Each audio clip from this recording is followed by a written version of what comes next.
Government LPS പഴയ തെരുവ് Aryanad school വാർഷികാഘോഷം 2025 ഇതളുകൾ എന്ന നാമധേയത്തിൽ ആഘോഷിച്ചു. PTA പ്രസിഡന്റിന്റെ അധ്യക്ഷതയിൽ വാർഡ് മെമ്പർ ഉദ്ഘാടനം ചെയ്തു. സ്കൂൾ HM, മുൻ ഹെഡ് മാസ്റ്റർ, കരാട്ടെ അധ്യാപകൻ, സ്കൂൾ അധ്യാപകർ, അനധ്യാപകർ, വിദ്യാർത്ഥികൾ, രക്ഷിതാക്കൾ തുടങ്ങിയവർ പങ്കെടുത്തു.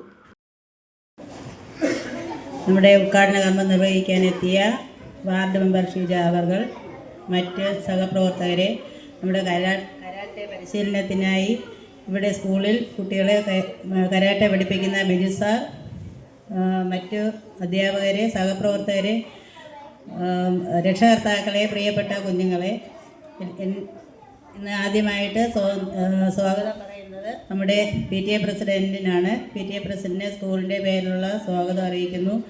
അടുത്തതായിട്ട് നമ്മുടെ ഉദ്ഘാടന കർമ്മം നിർവഹിക്കാനെത്തിയ വാർഡ് മെമ്പർക്കാണ്. വാർഡ് മെമ്പർക്കും സ്കൂളിൻ്റെ പേരിലുള്ള സ്വാഗതം അറിയിക്കുന്നു.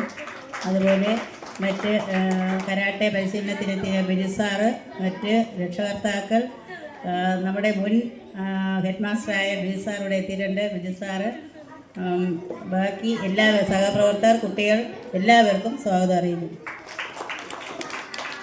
കമ്മിറ്റി തീരുമാനം എടുത്തതെന്ന് പറഞ്ഞത് സർക്കാരിന് വിട്ടുകൊടുക്കുക. സർക്കാരിന് വിട്ടുകൊടുത്തിട്ട് സർക്കാർ എന്താണോ തീരുമാനം എടുക്കുന്നത് അതുപടി മുന്നോട്ട് പോകാനേ പറ്റുള്ളൂ എന്നാണ് പറഞ്ഞത്. അപ്പോൾ ഇപ്പോഴായി ഇവർ ഒരു നോട്ടീസും കൊണ്ട് വരെയാണ്. കാരണം ഡയറക്ടറേറ്റിൽ നിന്നോ അവിടെ നിന്ന് എന്തോ ഒരു കത്ത് അവർക്ക് സ്കൂളിൻ്റെ പേര് മാറ്റാനെന്നും പറഞ്ഞുകൊണ്ട് ഒരു കത്തും കൊണ്ട് വരെയാണ്. സംഭവം ഇതൊന്നും ഞാൻ അറിഞ്ഞില്ല.